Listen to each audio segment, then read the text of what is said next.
What's up, everybody? One Fun Guy podcast in the studio coming at you live. I will be live with Kelly tonight. We're one half of the pod cult. Just so you guys know, next Wednesday, guys, is my podcast with Resist the Temptation, which they were live on my show, on our show, the pod cult, a few weeks ago. So if you guys remember them or not, they usually pop on. This is the band that is there. This was the flyer that I made for them. Let's see here. Where did it go? Right here. So Resist the Temptation, guys. They're going to be live on Wednesday night. I know that Dylan is the guitarist and he's the one that usually hops on here, but I'm going to have the whole band with me next Wednesday. So stay tuned for that on the One Fun Guy podcast. Tonight's going to be the pod cult. One half of my team is coming. That's Kelly. He just released a song called God of Thunder. It's awesome. So please follow Kelly at Arsenic. It's Kelly Arsenic. The song is linked in my description. The video that I had here. Travis, what's up? If you guys are new here, say hi. I am the One Fun Guy podcast. Me and my buddy Kelly do a show called The Pod Cult, which is going to be happening in about 8 minutes, give or take. We're going to go live at 7:30. We usually hang out for about 45 minutes to an hour, depending on what we have to talk about and what our topics are for tonight. So we're just doing that. So we're just kind of going to be on and say hi. If you guys are new here, just introduce yourselves and say what's up. And we'll go from there. So we're going to have a good time tonight. Amelia, what's going on? If you guys follow me, I will follow you back. I am going to try to share this out to a few people. If you guys like what you see, just like the show. There's nothing that requires you to stay here with us. We don't charge any money to hang out. If you guys want to send us gifts, that's awesome. We really appreciate it, but it's not a requirement. We just like what we do. We like having fun. We like hanging out. So, we're just going to share it out to a few people that may be on. If they're on, awesome. If not, not a big deal. I just like to send it out to a few of my friends here and see what we got going on. So if you guys are new here, welcome. Derek, what's going on? If you guys follow me, I'll follow you back. If you guys like hard rock and heavy metal music, stay tuned because that's what we talk about. Obviously, we're big music fans, me and Kelly. He just put out a new song called God of Thunder. It's a Kiss cover. Excuse me, guys. It's an awesome Kiss cover. So if you guys are new, just say hi. Introduce yourselves. Follow me, and I'll follow you back. Our chat gets super interactive, so that'll be coming pretty soon. Like I said, guys, I'm just sharing this out. Jen, what's going on? If you guys are new, say hi. We are just going to be hanging out tonight, guys. So if you like what you see, if you just send us a few likes, guys, it really goes a long way. We don't ask for much. All we do is we ask you if you like our show and you're willing to put it out there into the universe. If you could share it for us, that'd be awesome. If you like the video, you can definitely like it all day long. We appreciate each and every one of you guys always hanging out, always being nice and being fun and doing the stuff that we like to do. So I'm just going to share this out, like I said, to a few people, guys. Lindy, what's going on? So if you guys are new here, please feel free to follow. Say hi. We'll follow you back. We want to keep growing our friends and family here. We don't look at our fans as fans. We look at them as friends and family, guys. The OG ones that have been with us a long time, they support us. We try to put out the best show we possibly can. So if you guys like what you see here, please follow me and I'll follow you back. It's a pretty easy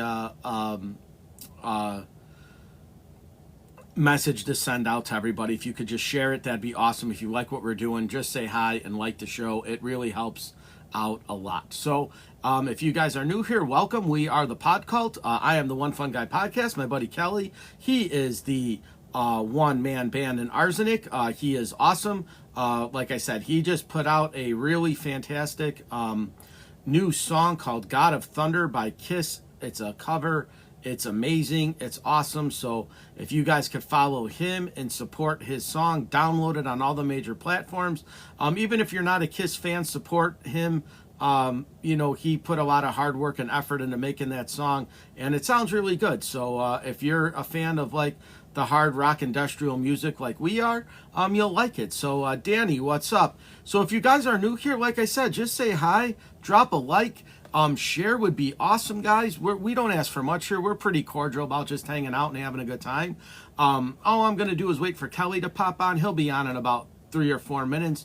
We're usually pretty good about going right on time. But if you guys like the show and you like what you see, that's awesome, guys. That's all we ask, is that you just help us out and like it and share us. You don't have to get us gifts or any of that stuff. If you do, we definitely appreciate it, but we don't ask it. It's not a requirement. You don't have to send a certain dollar amount to hang out with us. All we do is, if you like our show, we just appreciate the love and support, and that's all we ask for, guys. Just to do what you can to help us out a little bit. That's really kind of what we do. Like I said, guys, if you're new here and you follow me, I will follow you back. I usually am pretty good about responding to all the messages. So if any of you guys have a question for us or for me, or if you want to be on my podcast, or you know somebody who you think would make a good guest on my podcast, send them my way, guys. That's how I meet people. I network on TikTok. It's no secret. I like the platform for networking. It's served me well. And I am happy with the way that it turned out for me. So if you guys know anybody, or you yourself want to be a guest on the podcast, just say what's up.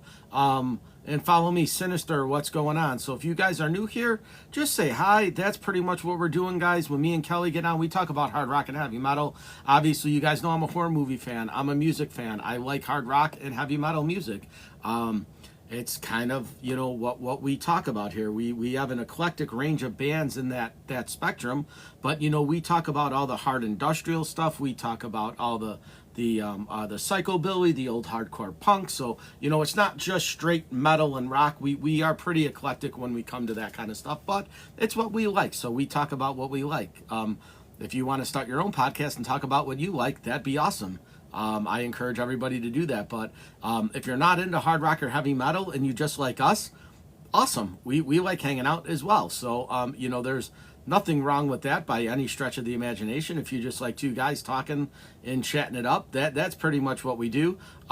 We try to make it kind of kid friendly. We're not going to lie, but we drop some F-bombs here and there, and we start laughing and getting giddy and, talking about crazy stuff. So, if you do have kids, just be cognizant that they might hear a curse word here and there. But I mean, we're not MFing everything, every other, minute that we're doing it. But if we have fun and we tell a joke and we slip, just forgive us and acknowledge the fact that we're just two dudes that have a podcast. So that's kind of what we ask for. Just a little bit of leeway goes a long way with that. So if you're watching it with your kids, like I said, guys, just be cognizant that we're just two dudes after all. Something might slip out, but we're not going over the top with our language. So Vantage Mom, what's going on? If you guys are new here, just say hi. If you like the show, guys, if you could like it, that'd be awesome. Like I said, doesn't cost anything to hang out. Crystal, what's going on? If you guys are new here, just say hi. Follow us. We'll follow you back. We like what we do here, guys. We've been doing this for a while. Cindy, what's going on? So if you guys happen to be new here and you guys are hitting the FYP, basically, guys, we ask for 1,000 likes. That way it just shares us out a little bit more. We kind of get the ball rolling on what we're doing here. Like I said, I'm the One Fun Guy podcast. I have my own podcast. I have my link here is in my description and in my bio, but I do a weekly podcast on StreamYard to Facebook, and then I post everything to YouTube. So my YouTube channel is One Fun Guy Podcast. TikTok, I do with Kelly. We will download this show and put it up on my podcast and put it on the Podcult. So I am going to ask Kelly to join here. Let me see if I can get him up here. Give me 1 second. I am going to invite him in. Once he goes live, I could do that. Let me see where he's at here. Where are you at? Let's see here. Let me get out of this.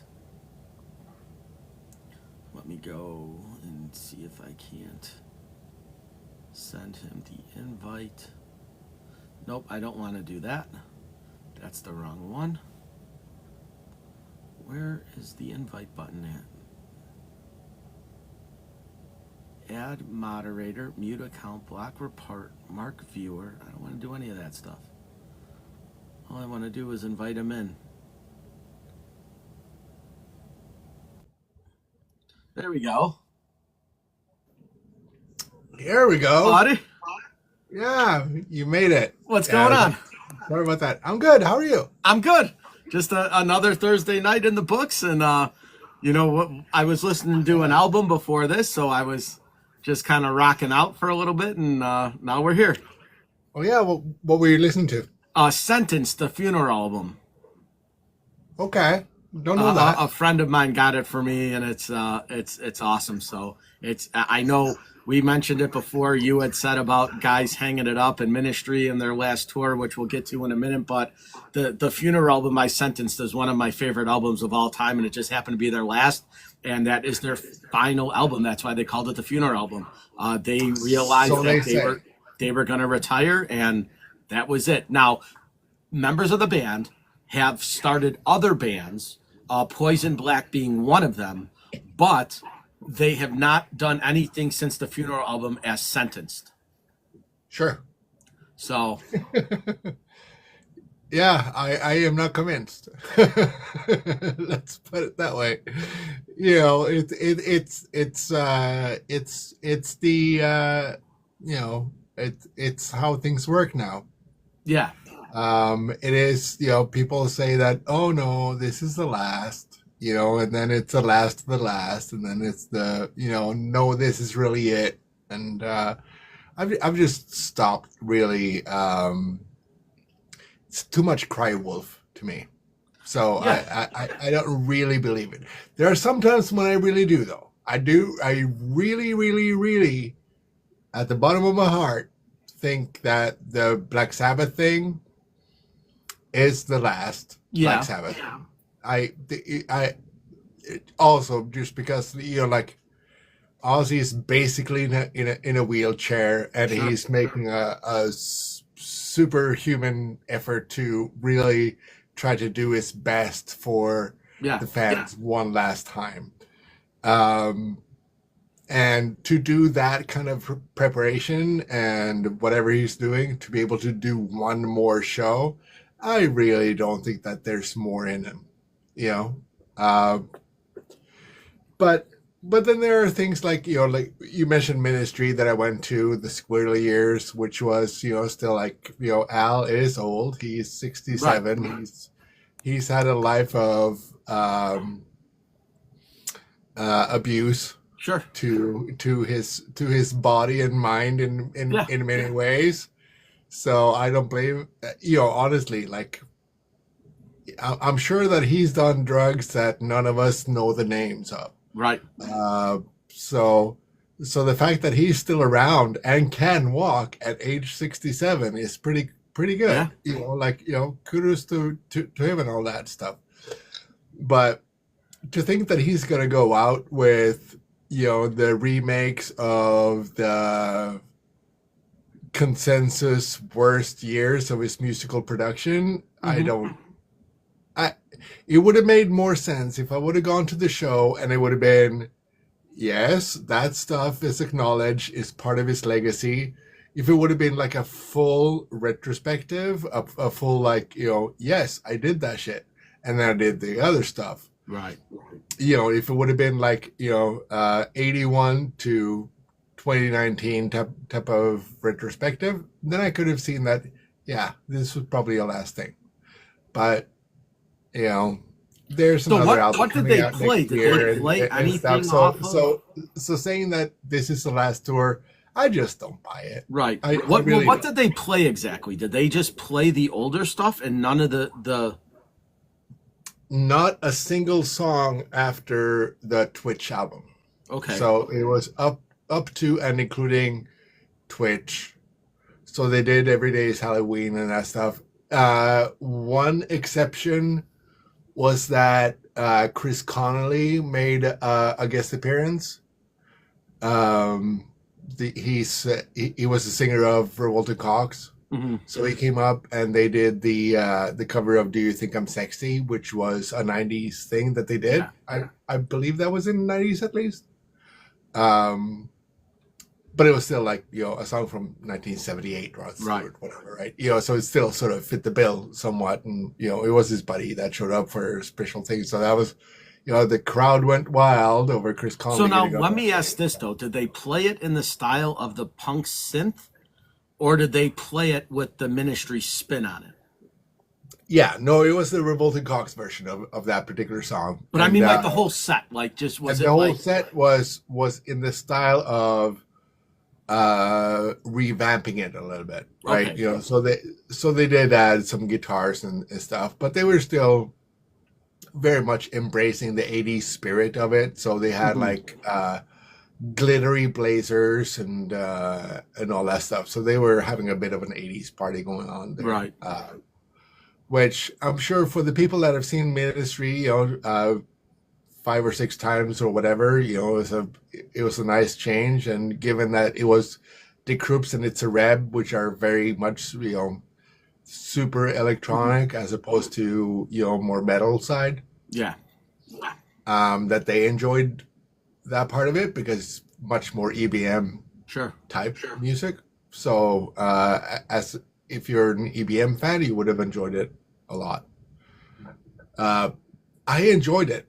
Let's not beat around the bush about it. Like I was super right, excited to see Ministry. That yeah, I'd waited 35 fucking years to see Ministry. I don't care how, right, but there he was. Yes, I would have liked it to be different. Yes, I would have. I would have liked to have heard the industrial songs. right, I would have liked that he didn't lip sync as much or read from cue cards so much for the lyrics for lip syncing, right, and all that stuff. But I still got to see Ministry. It was yeah, totally a bucket list thing for me, and I could check that off. Super happy that I went. right, I went with a buddy who's seen them 6 or 7 times before, and he said that was probably the worst show he's seen them do.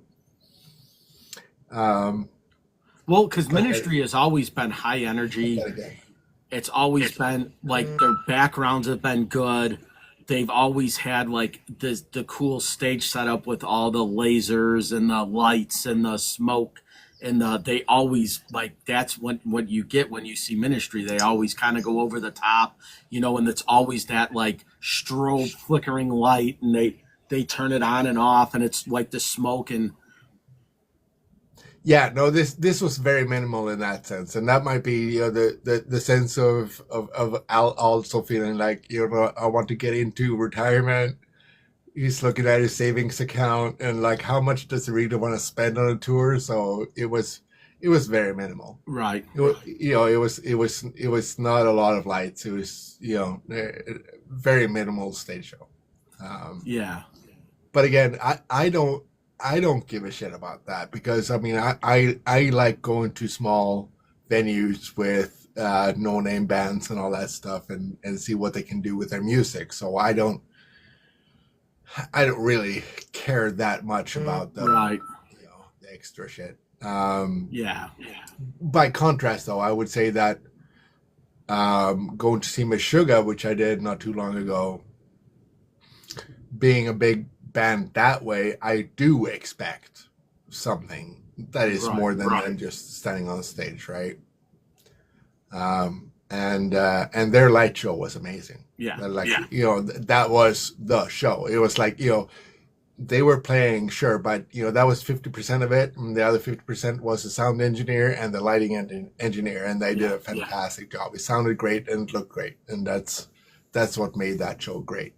So yeah, Yeah, and the thing is that like obviously when you are on a tour and you're not a Parkway Drive or a Rammstein or a Rob Zombie where you can actually have pyro and arenas and stuff like that.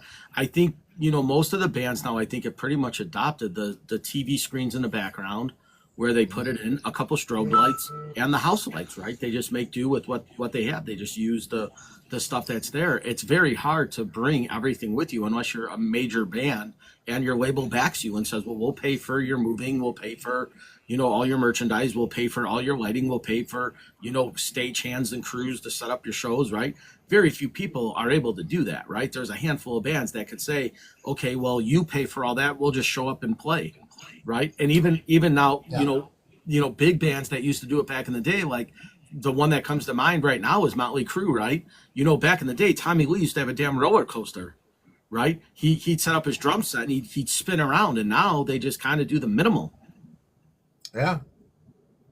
And I'm all in favor of that. But like I said, I'm going to more of the smaller shows, right? That's where my passion is. And it all depends on the venue, right? Some venues have already a pretty decent setup for sound and lights and all that stuff. So it's more, if you want something extra, then you have to bring it, and usually they don't have a screen. If you want to have like a video collage thing behind you, then you have to bring your own screen and short throw right. projector or whatever, right? But that's easy, though, right? Lights. Because three televisions now can cost less than $1,000, right? So I mean, it doesn't take much to have a 65-inch on both sides, and you plug it in, and you just put your USB to it and let it go, and then your sound engineer and your programmer basically put what's on it through a laptop. They Bluetooth it in, and that's what shows up, right? So.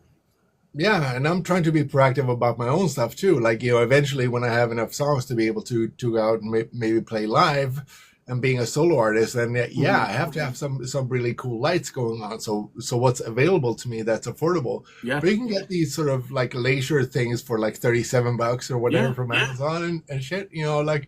I know what's usually available, which is some spotlights here and there, some blinking lights at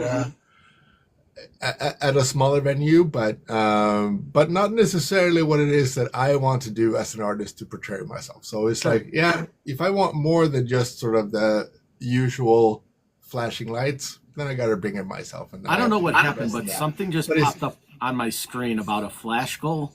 So I just hit the button. I don't know. So sorry if it goes crazy. Well, I don't know what it is. There are TikTok events going on that they're really trying to push It lives. popped up, so I said, it says, do you want to start your flash goal? And I hit yes, so I don't know what that is. Of course you do. So that's My it, God. right? Who doesn't want to start a goal? That almost gets me into my next possible topic, but we can keep going. Yeah. Yeah, no, okay. It's going to be a quick transition in that case. I'd be happy to stay on what we're talking about. Let's go to goals. We hit that. So yeah, no, because I was thinking about it, right? I mean, I you've been very kind to me and have pushed for my God of Thunder video and the Spotify link and all that stuff. So, but I've been thinking about Kiss quite a bit. Yeah. And you know that I'm a Kiss fan. Sure. But I've been thinking about my own ambitions, my own, personality and all that stuff. And then somehow it sort of converged back into Kiss. I don't know why. I didn't. Okay. It wasn't the. It ended up there. It wasn't a starting point. So what I'm saying is that in creative, professional, or personal life, we can learn a lot from Kiss. And it sounds crazy. No, it's true. It's exactly. But hear me out. Like the main thing that Kiss set out to do from day one was to be memorable, right? Yeah. They wanted to have songs that were memorable. They wanted to have visuals that were memorable. They wanted the memories to be good, so people would come back and to be able to build on that. Mm-hmm.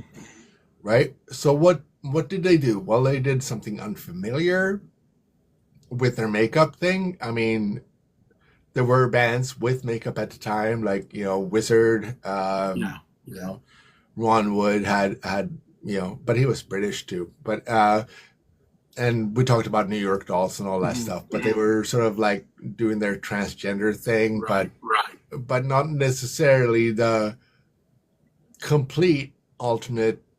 Like it was. Let's just say that it was really weird. What Kiss did. Hmm. And then they had their stage show with explosions, and then they had songs. You know, but what I'm saying is that they focus on the audience, right? Right. Right. To provide an experience that will be remembered. And when you think about it, if you're a band, you can be a band that just sort of plays your regular black metal or whatever, right? And you're just one in the lineup, and people will think that you played a great show or whatever, but they're not going to go home and look up your Spotify afterward, Right. if you weren't amazing. They're certainly not going to remember you a week after. So that's the artistic point of view, which is like you have to make an impression, for people to remember because you stood out. Right. Right. In a professional sense, right? If you're especially in the corporate environment where I'm in, I have a hard time, sorry, to relate to like the blue collar type of work, because I've never been a plumber or something like that, and that's not to be demeaning or anything like that, but I do know that when you say something that is unusual, it gets noticed, good or bad. But you do command attention and interest from other people if your focus is on the audience, So if you're present, if it's not about you, but rather the people around you that are more important, then and that is the takeaway when the meeting is over or whatever the situation is. It was never about you, never ever, right? So if you keep that in mind, that it's not about you, it's not about you projecting yourself or whatever. It's what people take away when they walk home. Do they remember that thing after the meeting or whatever, right? Right. Right. And that is what I also thought about Kiss. It's like, people go home from a Kiss show, they want to buy another fucking sticker. They want to, join the Kiss Army. They want to, they're the ones that want to buy the coffin, because they're so excited about it. It was such a good experience, right? And to extend that to the personal thing, it's almost analogous to the business thing that I was just saying, is that if you stop thinking about yourself, right? Right. And it's about the person you're talking to, like you're at a party together or you're going to an event together, right? Is it more important for you to feel like you project yourself, or is it more important that the experience is one to be savored, right? And that came. Obviously, it's more about people want to come back and talk to you and think that you're a nice person, or seek your advice or whatever it may be, better or good, if they hadn't got an impression from you, right? And that's sort of where I got to, well, Kiss did all that, and the thing is too that I am rambling so much right now, but the thing is also that over time they changed themselves, Right. and made themselves interesting. So it was not like I'm listening to the first album over and over and over. We can look at the first album. Well, their makeup is what it is. And then on the second album, well, that's matured. It's better. And the song had matured. Third album, Dress to Kill, well, they're dressed in suits. They still have their makeup on, but they're dressed in suits. and then Alive comes out, which is, you know, like, yeah, you've heard the stale studio versions of our songs. Now this is what it sounds like live, even though it wasn't live. But you Right. see what I'm saying, right? And then they got mega huge and all that stuff, and then it was like, you know, what do you guys look like without the makeup? You know, and then they released Unmasked, Hmm. which didn't really a single thing, but it kept the mystique going. Right. And and then they released The Elder, which all of a sudden it was like, what the fuck are you doing as a band? But it's like, no, but they were trying to do something. And then after that, they released Yeah. a fucking disco song. And you know, as things moved on, and then they actually removed their makeup or whatever. But it's like, you Yeah. know, keep yourself interesting and just don't make yourself unfamiliar, but don't be afraid of changing things up just to make that happen.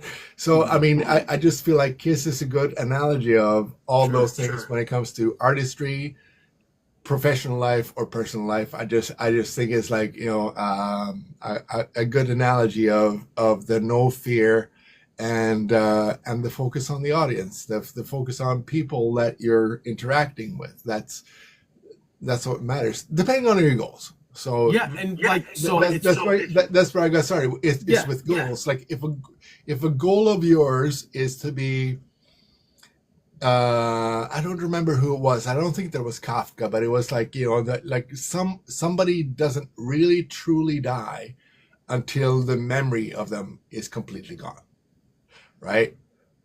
So that's something I like mean, if, you yeah, know, the thing with Kiss, I think that the attraction to most people was the fact that you were more drawn to the fact that they had accessibility to them. You had the Kiss Army, you had a magazine or a comic book that you could fill out your name and address and you would mail it in with $20 and they would send you a sticker and a patch and I think they were like one of the few bands that seemed more relatable, that you know that it wasn't them giving you the patch, right? It was some warehouse in New York that some guy was sitting there mailing out patches, but it came from Kiss. So when you opened it up, you felt the connection with the band.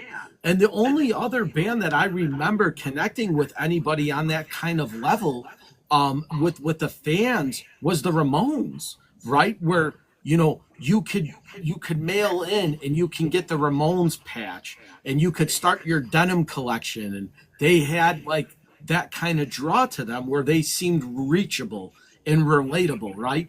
You don't know, you've never met the Ramones. I've never met Kiss, but I mean, I have a Kiss patch, I have a Kiss mask, I have all their albums.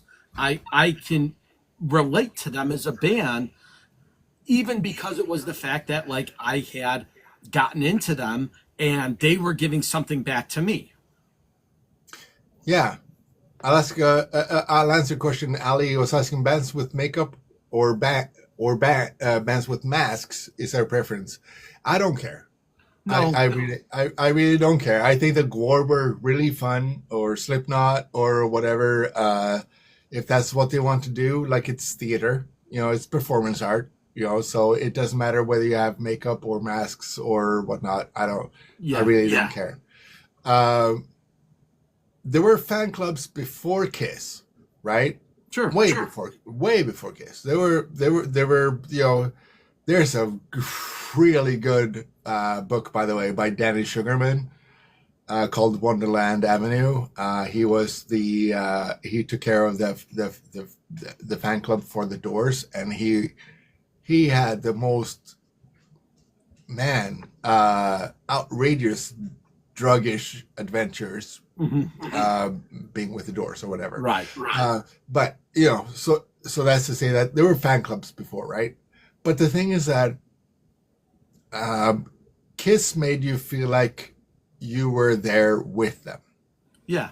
even though it was a guy in a garage that was sending out those patches and all that stuff, right? You still felt like you were Kiss Army. Somehow their marketing struck just right. Somehow they did it all right. But I really do think that it was the important thing that they did was that they switched from oh, you are a fan of The Doors. So Right. we're going to acknowledge that you're a fan of The Doors and you'll get some extra stuff here and there from, some extra insights or whatever by paying us money. But it's like with Kiss, it was, no, you're part of Kiss Army. You're one of us. This is a community. You're part of a whole movement. Like it's beyond just being a fan of an artist. It's like this is something bigger, which is what they made really good. And I think that that's also what uh, it's kind of sort of taken till now, more or less, for all the bands to try to create a microcosm of now using social media and all Yeah. that stuff. Right? You're trying with your social media accounts to create that community around you, where it's not just about music, but it's about you as an artist and the sense of belonging and shared values, and it's not just about liking the music. Yeah. And again, to answer Ellie's question too about bands with makeup or masks or any type of outfit or costumes, it ultimately goes back to the music, right? If you don't like the music, the costume's not going to matter, right? If you didn't like Kiss, you wouldn't like them with or without makeup. If you thought they were terrible, it's the same thing with a lot of the bands that have worn makeup or have worn costumes or have tried to match. If you like the music, it doesn't really matter what they're wearing. But I mean, look at all the 40s, 50s, and 60s so-called like crooners and doo-wop bands. They all wore the same white suits with black bow ties. So they were doing it long before anybody else, right? When you looked at all those old, kind of old school doo-wop guys, you would have the lead singer would wear a black tux and his backup singers would wear white tuxes, and they'd be opposites. So like Bill Haley in the comics, right? That's a perfect example. Bill Haley wore the white tux, and all his backup wore the black tux, but they were a band, and that was kind of their music. So I think if you're drawn to the music and you like the music, it doesn't necessarily matter what they wear per se. I just think that most of the bands that have had some kind of quote unquote gimmick have had some people behind them pushing their music and people like it. So there are bands out there like the black metal bands, right? There are some really bad ones. Just because they wear corpse paint doesn't mean their music's good.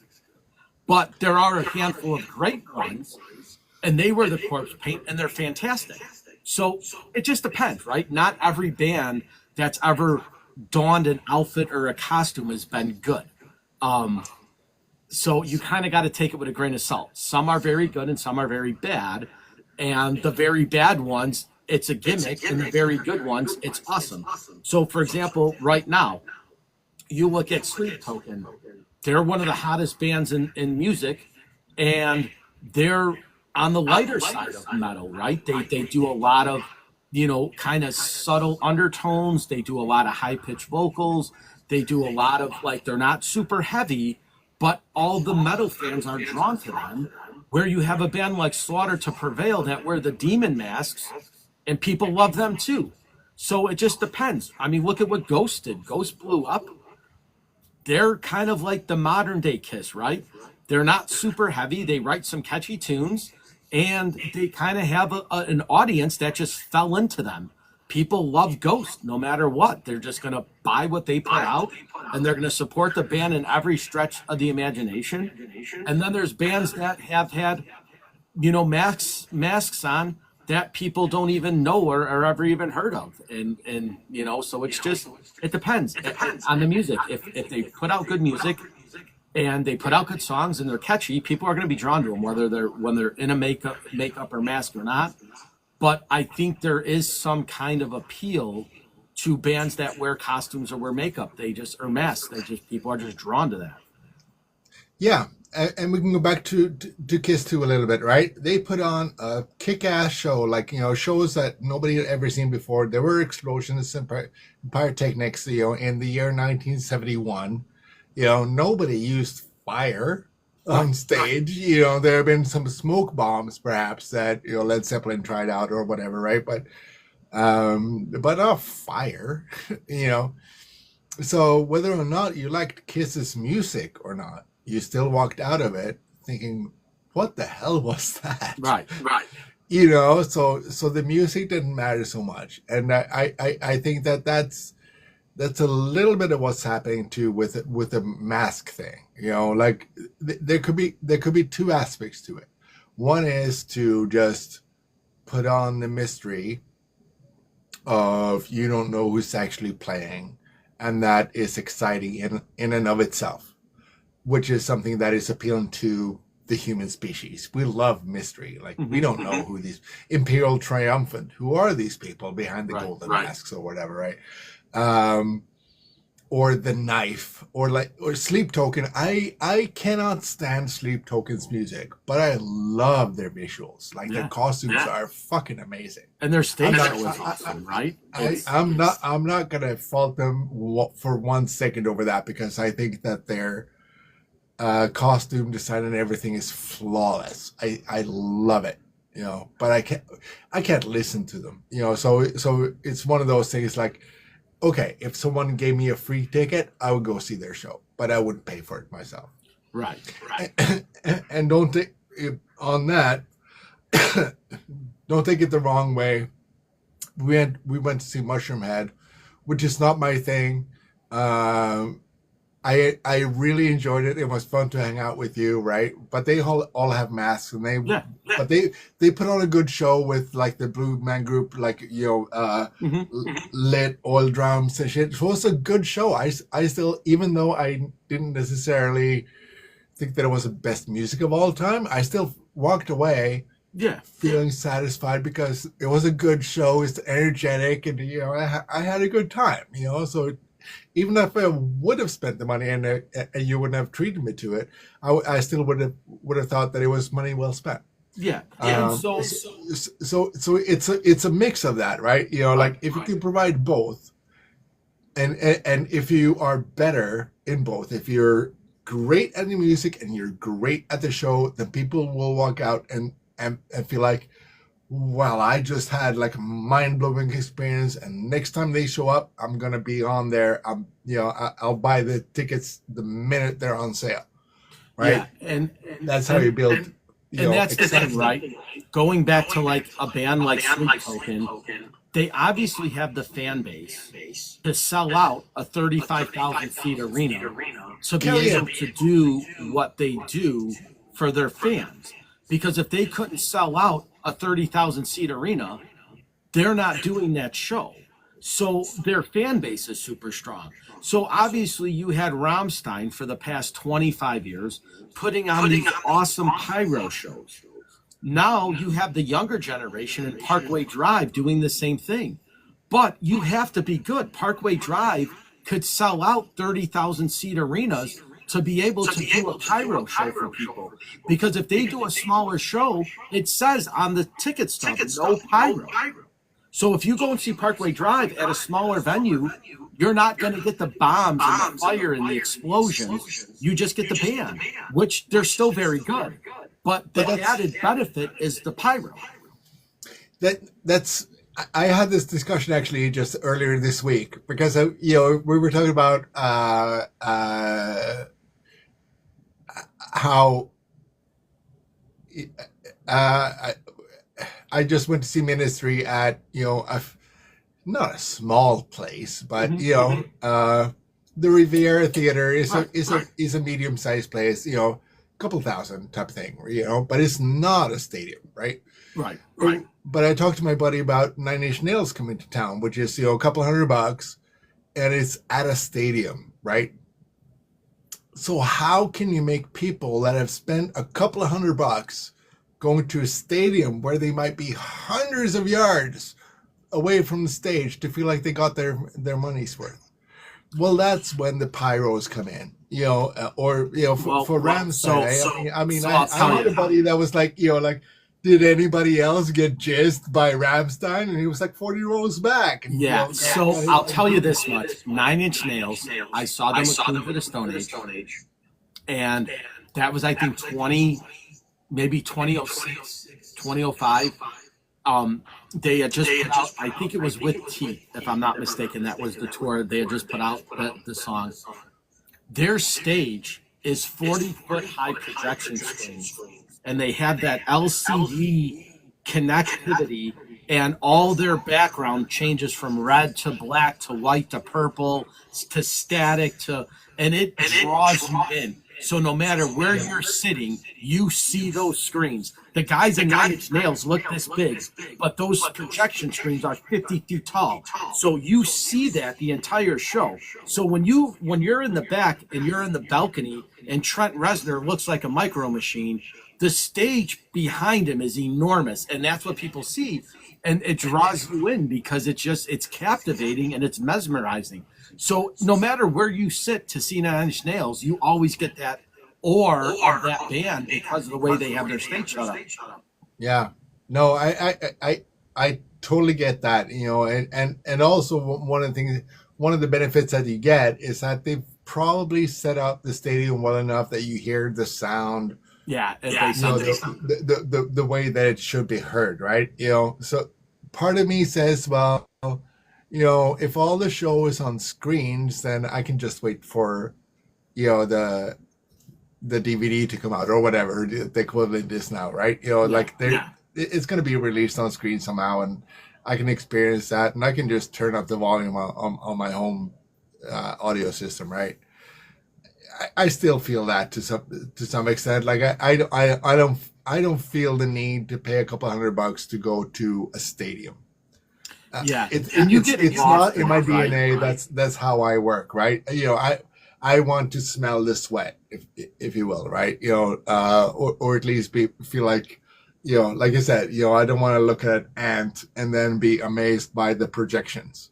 That's not why I go to a live show, is to be amazed by the projections. But I do see your point, and to go back to what you were saying about the pyrotechnics is that, you start to use those big things when you have to cover a bigger area, like you really do. And that, there are ways of doing that. Like, Metallica does it in a way where they put a circular thing in the middle of the stadium where they look around and walk around, so they all get to look at every audience member, which is, as much as I have said bad things about Metallica, I think that's a fantastic idea. Yeah. Pantera do the same thing. I don't know if they came up with who came up with the idea first. I don't give a shit, but it's a good idea. And it sort of keeps that mentality still there. And there are bands that have mastered putting a big show into a small area. And the one guy or band who's done that very well, whether you like him or hate him, is Marilyn Manson. Marilyn Manson brings his stage show, whether there's 3,000 people or 30,000 people, you get that Manson experience when you go. I saw him with Megadeth, and they were playing at I want to say it was either the Riv or the Vic, which holds about 3,500 people. And Manson blew Megadeth out of the water. They opened for him. And Manson had that whole stage set up, the staircase, the outfit, the changing.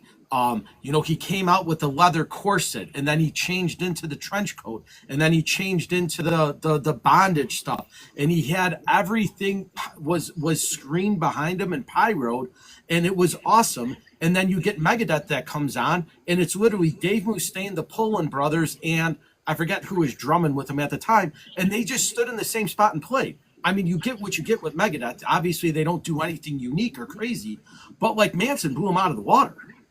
Yeah. I'm so with you. By contrast, I think it was in 2004, and I've mentioned this to you before. I came back from vacation and a buddy said, "Hey, I got your tickets for Queens of the Stone Age," and I was like, "Awesome!" But it's at the Air Canada Centre, so like at the time where the Toronto Maple Leafs played their hockey games, so like a 20,000 seat arena. And they were opening for Red Hot Chili Peppers, and I guess Red Hot Chili Peppers being, trying to get back to their rock roots, and we're like, we're gonna do Bare Bones, and we're gonna play with Queens of Stone Age. This was the Songs to the Deaf, what a milestone of an album, by the way. So I was super excited, right? But the thing was that they just knew that they could sell out the stadium, but they want to get back to being just a rock band. Red Hot Chili Peppers and Queens of the Stone Age are not, or were not, big enough yet to sort of like put on some sort of show. So that was also another time when it was like, I was so turned off by an arena show because he was still like seeing little ants down there. Sounded great, you know, but it was like, what? No, this is you know, this is not what a show is supposed to be like. So I have, and I've been to festivals too where there's been, you know, 100,000 people there, and you know, most of them being at the main stage, where there's no special shit going on the main stage because it's still just the band playing, because that's how it is. They don't have time to set up an elaborate, you know, pyro show for Rage Against the Machine. But it's kicked fucking ass because you know, it was like they were playing as if it was in front of those are the bands that win fans, because if they could play at 11 o'clock in the morning and draw a crowd, and people start talking about how awesome they were and how fantastic of a job they did, those are the guys that go on to greatness because their music is what carries them through. And, you know, I remember the first couple Ozfest, Hatebreed, Killswitch Engage, Shadow Fall. They all played at the first stage at 10:30 in the morning. And 5 years later, those are the biggest bands in the hardcore scene. And they literally played for hundreds of people at Ozfest at 10:30 in the morning. And then 3 years later, they're playing for tens of thousands of people in arenas. So it just goes to show you like what they could do. Let's circle back to where I started this thing, which is the Kiss analogy. It's like if you focus on being memorable and you don't give a shit about yourself, but who's there, right? That's a cool heartbeat. But that's what resonates with people. Like if you're a band and you realize that, fuck, have I got the 10:30 slot? You know, there's 20 people in front of me. Let's just phone it in, let's play the fucking songs or whatever, right? But if you play your fucking heart out, you know, and those 20 people were like, that was the best fucking show I've ever seen, and I can't believe that I was one of 20 people to see this. I'm gonna go tell all my friends, right? Then you fucking won. That's it. I've told you the story about the one show that we did in front of 4 paying members before, right? I've told you that story, so I don't want to repeat myself. But that's another great example, right? We played our hearts out, but there were 4 people. This is no joke. 4 people paying, but 2 of them could have, if I would have been better prepared, could have made a huge difference in my life. You know, like, so just like every fucking time, it's not about you, it's about what's in front of you. And Killswitch Engage and Slipknot and all those guys, you know, just didn't give a shit. They took the opportunity. It's like, fuck, we're playing Ozfest. I don't give a shit if it's 9:30 in the morning. We're playing fucking Ozfest. You know, it's so exciting. You know, and then they just go for it, and that pays off. That attitude is just the most amazing thing. And it's great because it brings the fans the connection to the band. When you are one of 100 people watching, connection is the key here, right? You have, when that artist looks at you and thanks you and looks into your face and says, "We appreciate you guys being here," you now have that intimate connection with the guy on stage, that you look around and you're like, wow, there's only 100 people here. You can pretty much see the next guy standing over, and that artist is literally in front of you, thanking you personally for being there. That draws that connection, right? Where a lot of artists kind of forget that when they become big, right? And that's where a lot of the issues are with things that go on with these bands, that they just forget where they come from. So let me ask you this. I mean, we talked about Mushroom Head and your connection with him sometimes, right? But if you wouldn't have had that encounter with him that very first time, right? When you went around the corner and talked to the singer Yeah. and us, you know, if you wouldn't have had that personal encounter that was very positive to you, would you do you think that you would have had the same attachment to Mushroom Head as you do to this day, 20 years later? So so here's the deal, right? Maybe. I didn't meet the I didn't meet the guys until after the set. And the set Oh, was okay. awesome because 5.0 opened for them. And I had met the guys in 5.0 because my buddy Chris went to high school with those guys. And they were opening for Mushroom Head. So not until after the Mushroom Head set did the 5.0 guys say, hey, why don't you guys come back and hang out with the band? Well, the band had been awesome. So even if I never got to meet Mushroom Head that night, I still would have been a fan because they rocked. That show was awesome. And again, that was a different era of the band that you saw them in.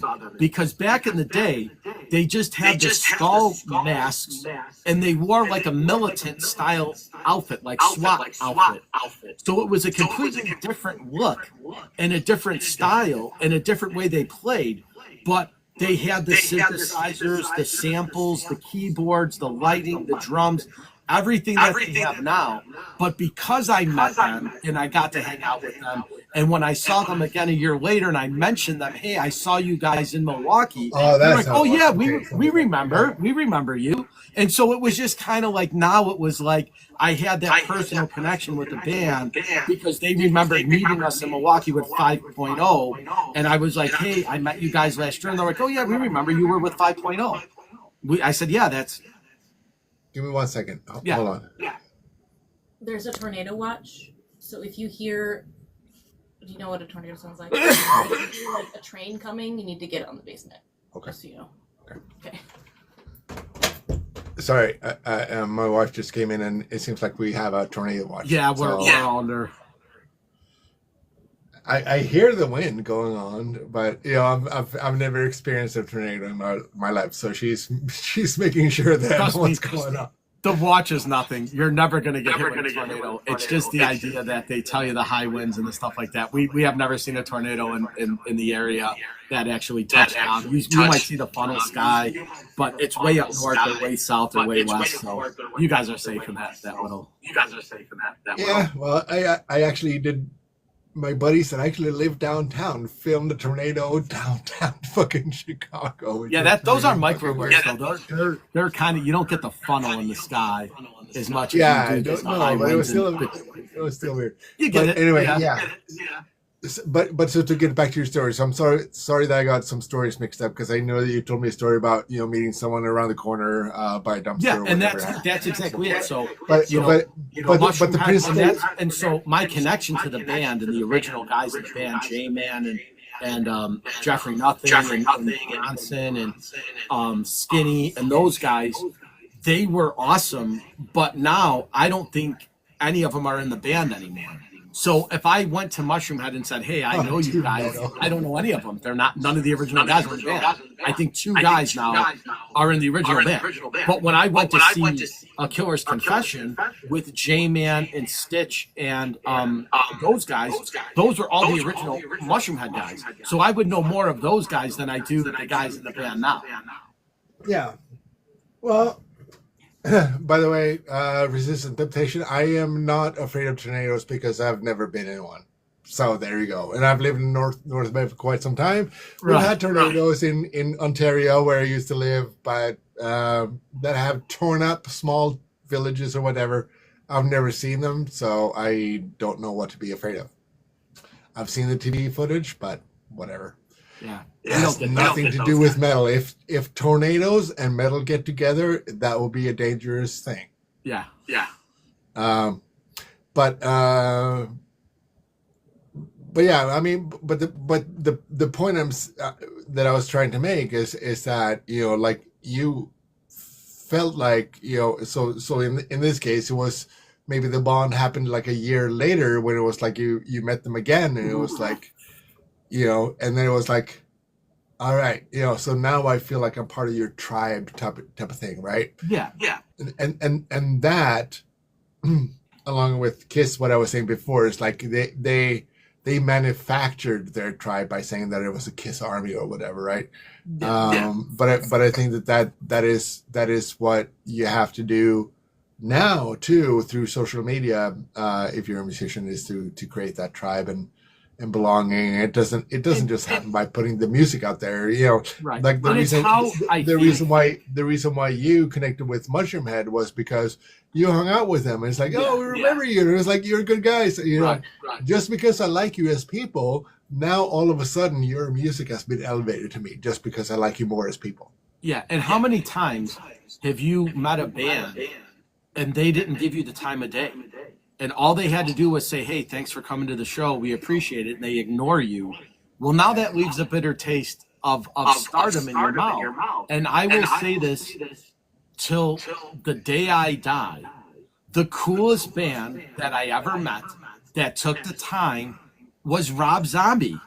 He signs everything for everybody. He signs the White Zombie stuff. He signs the Rob Zombie stuff. He takes the time to thank you. All the guys in his band were super cool. When I saw him with Blasco and Riggs and Tempesta, when John Tempesta was in the band, they were all super nice. They shook everybody's hands. They thanked everybody for being there. And it goes a long way. I don't know Rob Zombie, right? If I saw him in the street and I said, hey, nice to meet you, he'd be like, nice to meet you too, right? But I will always remember the 3 times that I met him. He was always super nice. Take a picture with him, say, yeah, I might charge you $10 for an 8x10, but he signed every poster I had. He signed 8 or 9 for me. I paid for one. Yeah. No, and I mean, it gets into the Dave Grohl gray area here, so I will say my opinion on the whole Dave Grohl thing, which is that I have stopped signing anything because people take what I've signed and sell it on eBay, right? So they exploit meeting me. Like, you're not meeting me for the genuine sensation of meeting me. You're meeting me because you knew that I was going to be at a certain place, and that I'm a nice guy, so I will sign the photograph for you just so you can go and sell it for $300 on eBay, right? Which is very morally questionable. So where does that leave you as an artist, right? For me, it's easy for me to say because I am not Dave Grohl. But fundamentally, in my heart of hearts, I would not give a shit why you are there wanting me to sign a picture. It's like, I would do the Rob Zombie thing and stay up till 4 a.m. till the last fan has gone home that wanted to say hi. That's what I would want to do, right? It's like, fuck, you like what I do and you want to meet me? Like, who the fuck am I? Like, you think it's a big deal to meet me? I don't think it's a big deal to meet me, but you do. Shit. I'll give you my time. That's very important to you. Apparently. But that's your job as a rock star, is to be. It's like fans, I don't give a shit if the selfie you take with me is something you sell later on, or the thing that you asked me to.